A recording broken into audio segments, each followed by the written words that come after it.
Good evening, friends. Now we are seeing Verignan's theorem of moments or simply theorem of moments. So the statement of the theorem goes like this.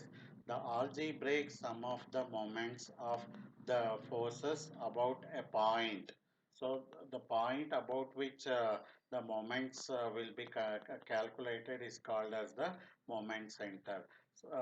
It will be the same as the moment of the resultant force about the same point. If you take this figure, so I have two concurrent forces F1 and F2. So the resultant of these two forces will be R.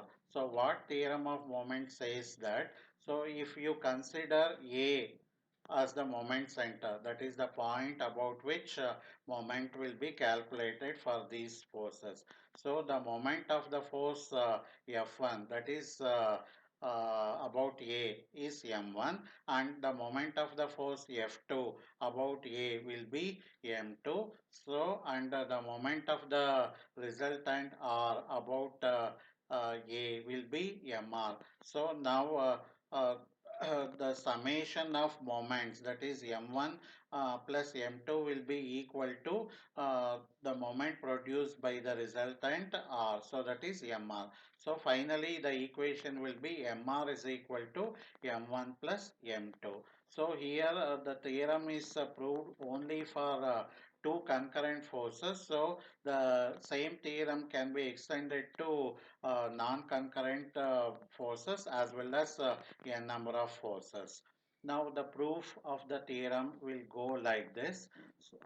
As I said, so F1 and F2 are the two concurrent forces shown in the xy plane making the angle. So this F1 is making the angle theta 1 and F2 is making the angle theta 2 with x-axis. Let R be the resultant of these two forces making an angle theta with x-axis.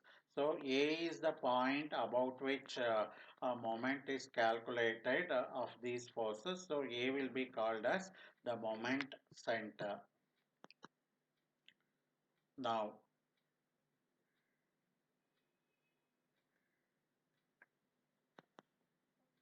if I take the force F1, so making an angle theta 1 with x-axis, to calculate the moment of this force F1 about A, we need the perpendicular distance of this force F1 from A. Let D1 is the perpendicular distance. Since this angle is theta 1, so this angle is 90 minus theta 1.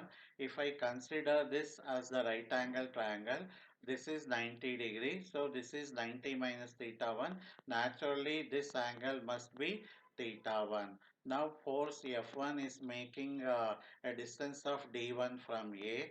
The moment of the force F1 about A is given as the product of force into perpendicular distance. So F1 into D1. So now we know that cos theta 1 is equal to, okay, so D1 is the adjacent side, OA is the hypotenuse. So I can write cos theta 1 as adjacent by hypotenuse. So it is D1 by OA. I can write my D1 as OA cos theta 1. So M1 is equal to F1 into OA cos theta 1.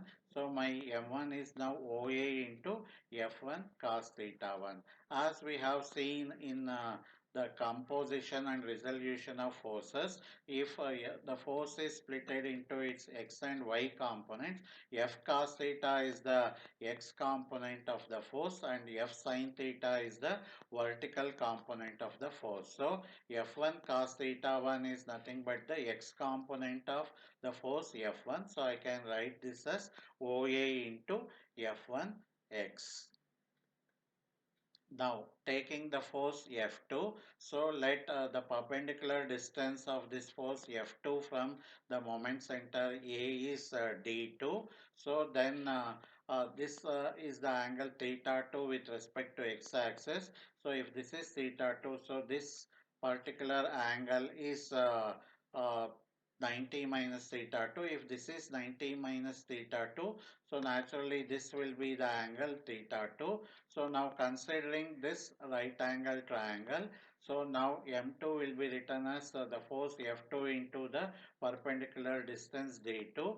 So as we seen in the earlier case, so F1, so we have written D1 as OA cos theta 1, similar here.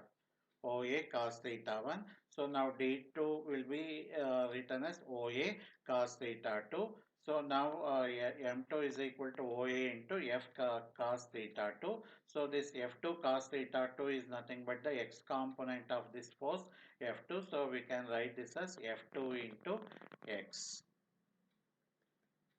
Now taking the resultant force R, so this resultant R is making an angle theta with x-axis. Let the perpendicular distance of this R from the moment center A will be D. So this is theta, so this is 90 minus theta. If this is 90 minus theta, so this has to be theta. So considering this right angle triangle, so I am writing the perpendicular distance D as OA cos theta, as we have seen in the earlier two cases, OA cos theta 1, OA cos theta 2. Now the perpendicular distance D will be written as OA cos theta.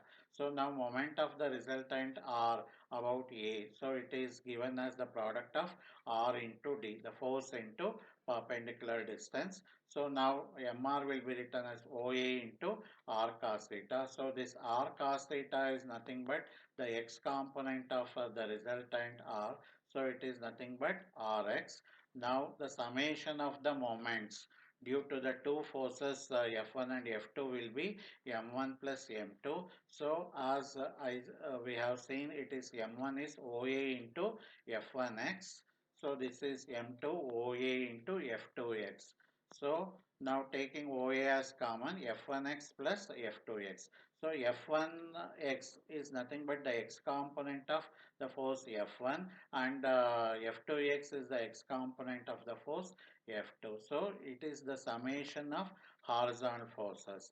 So what is the sum of horizontal forces? It is nothing but my Rx. So I can write this as OA into Rx. Now MR is the moment of the resultant. So that is also OA into this R cos theta. So that is nothing but Rx. So I can write M1 plus M2 is equal to MR. So as per the statement of the theorem, so it is the sum of the algebraic sum of the moments of the two forces F1 and F2 will be equal to are the same as the moment of the resultant force. As I said earlier, this theorem is proved now for two concurrent forces. Now I can extend the theorem for non-concurrent forces also, as well as more than two forces. So thank you.